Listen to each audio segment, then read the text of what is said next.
Olá pessoal, tudo bem? Meu nome é Elias Jabur e vamos apresentar mais episódios de Socialismo do Século XXI.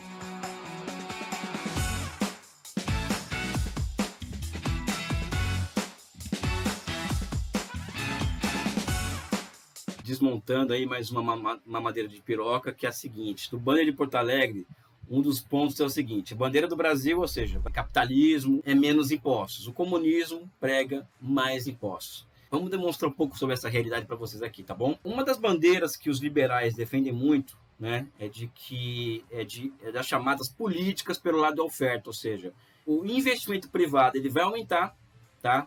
Na medida em que os impostos do Estado sobre o setor privado caírem, ou seja, o que vai acontecer é um aumento da taxa de investimento, porque ele vai deixar de cobrar imposto, de pagar imposto para investir, gerar emprego, e assim a economia vai girar melhor, ou seja, o Estado não atrapalhando, como eles falam, né? Ou seja, o imposto é roubo, o Estado atrapalha e tal, né? Na prática, primeiro, que os países que têm feito isso com muita força, como os Estados Unidos, que reduziram drasticamente sua carga tributária, mas ainda tem uma carga tributária maior que a brasileira, por exemplo, não aconteceram novos investimentos privados. Muito do que se acontece, isso é empiricamente comprovado, é uma recomposição da taxa de lucro do empresarial, né?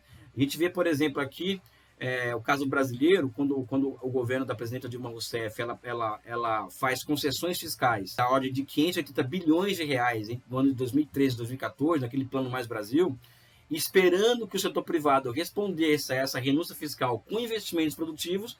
Não aconteceram investimentos produtivos, eles fizeram greve de investimentos, né? Derrubaram o governo ainda sobre aquela brincadeira do pato da Fiesp, ou seja, tinham acabado de receber uma injeção na veia de 580 bilhões de reais e eles com a cara de pau falaram que, olha, não vamos pagar o pato da crise, ou seja, não existe essa relação entre menos imposto e elevação da taxa de investimento. Eu acho que os comunistas têm que ter muita clareza para discutir ao menos dois pontos em que envolvem essa questão.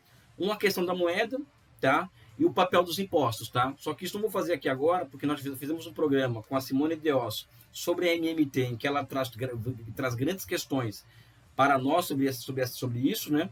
Eu vou me remeter aqui à visão que esses caras têm de impostos e de pagamento de impostos sobre o capitalismo, né? Ou seja, a visão deles versus a nossa visão. O primeiro ponto a se destacar que eu acho é que as cargas tributárias no mundo inteiro elas são muito altas. Vai aparecer uma tabela da OCDE, por exemplo, em que a França, por exemplo, tem uma carga tributária de 46%. Aí depois da França, eu acho que vem Dinamarca, vem Bélgica, vem Suécia, enfim, vários países assim, capitalistas ricos, inclusive.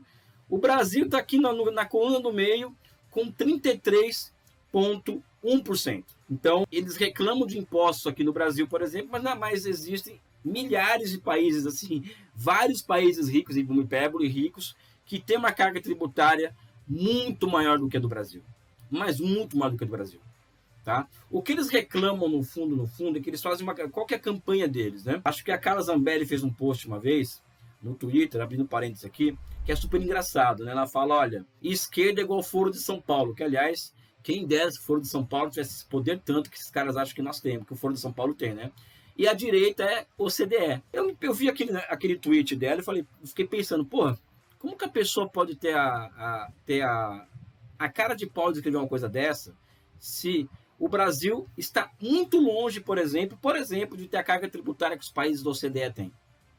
Né? Então até brinquei e fui bloqueado pela deputada, evidentemente, do seguinte: eu não tenho nenhum problema em ser da OCDE. Lógico que eu tenho um problema, o Brasil vai perder completamente a sua autonomia de fazer política monetária. Mas eu acho que o Brasil deveria ter a mesma carga tributária que os países da OCDE têm. Aí vocês veem esse caso. O caso dos Estados Unidos, né? Nos Estados Unidos, por exemplo, existe uma lei muito clara sobre herança, em que cobra, por exemplo, 40% de imposto sobre as heranças. Né? Ou seja, para eles, os Estados Unidos é o símbolo maior do livre mercado, o símbolo maior da liberdade, e cobra 40% de imposto sobre grandes heranças. Né? No Brasil é 4%, pessoal. É 4%. Então, o que os comunistas defendem, a princípio, não é nada fora da realidade e das práticas internacionais do mundo capitalista em relação ao pagamento de impostos. Né? Não pegamos nada além disso. Nós não achamos, por exemplo, que aumentar imposto vai resolver o problema da taxa de investimento no Brasil. Ser muito baixa. Não vai resolver. O que vai resolver a questão da baixa taxa de investimento, do crescimento econômico, não vai ser imposto. Não é por ali que vai se financiar o desenvolvimento do Brasil. E sim a partir do reequipamento do nosso sistema estatal de intermediação financeira, basicamente. BNDES, Banco do Brasil e Caixa, que é de lá que vai sair os recursos necessários para a retomada do crescimento e da taxa de investimento, né? Os impostos, pessoal, ele, numa visão MMT, vamos dizer assim, tem um papel de destruir moeda, ou seja, tem um papel, vamos dizer assim, de legitimar a existência de uma moeda, né? Você não paga algo que não existe, né? Ou seja, então, ao pagar impostos, você está legitimando a existência de uma moeda e também destruindo moeda. Já falamos sobre isso com a Simone Deos, que é uma professora magistral nessa matéria. Mas, nesse esquema que eles trabalham, nessa visão de mundo que eles têm sobre a questão dos impostos, nós defendemos impostos sobre grandes fortunas e sobre lucros e dividendos, não por uma questão moral, porque nós somos contra os ricos e a favor dos pobres. Não é por aí que passa a questão, né? É por uma questão que envolve, vamos dizer assim, a construção de uma sociedade menos desigual. E é aí que nós nos confrontamos com eles, porque os liberais brasileiros, por exemplo, eles não apenas são liberais, né? Como, né? Eles são reacionários, né? No fundo, né? Eles, por exemplo, eles toleram a desigualdade, eles naturalizam a desigualdade, ou seja, um liberal francês não tolera isso, um liberal alemão não tolera isso, mas o brasileiro tolera uma herança escravista e faz um discurso, por exemplo, contra a pobreza. E qual que é o fundo do discurso que eles fazem contra a pobreza? Quando você vê um ANCAP falando, nós somos contra a pobreza, mas não contra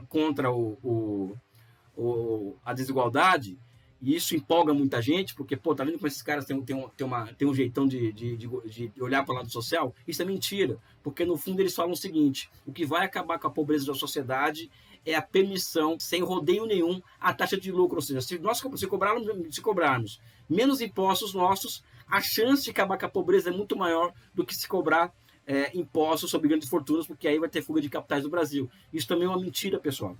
Vou falar para você porque isso é uma mentira. O Brasil hoje, as 500 maiores empresas do Brasil estão tendo super lucros recordes no Brasil. É super lucro no Brasil. As 500 maiores empresas do país. É super lucro. E a miséria e a pobreza só estão aumentando no Brasil. Os Estados Unidos, por exemplo, é um país que teve um aumento significativo da produtividade do trabalho nos últimos 40 anos, enquanto há uma estagnação dos salários. E já se pode falar nos Estados Unidos hoje, ou seja, lá também tem super lucros com a financiarização, que os Estados Unidos é uma sociedade estratificada, ou seja, uma sociedade onde a mobilidade social ela é quase impeditiva nos Estados Unidos.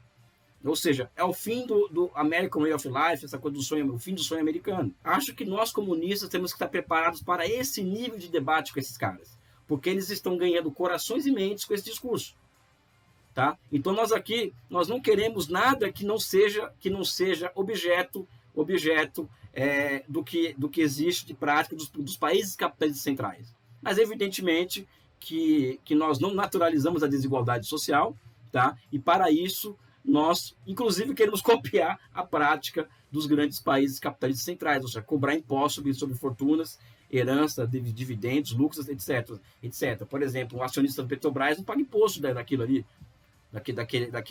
da lucratividade que ele tem naquele negócio.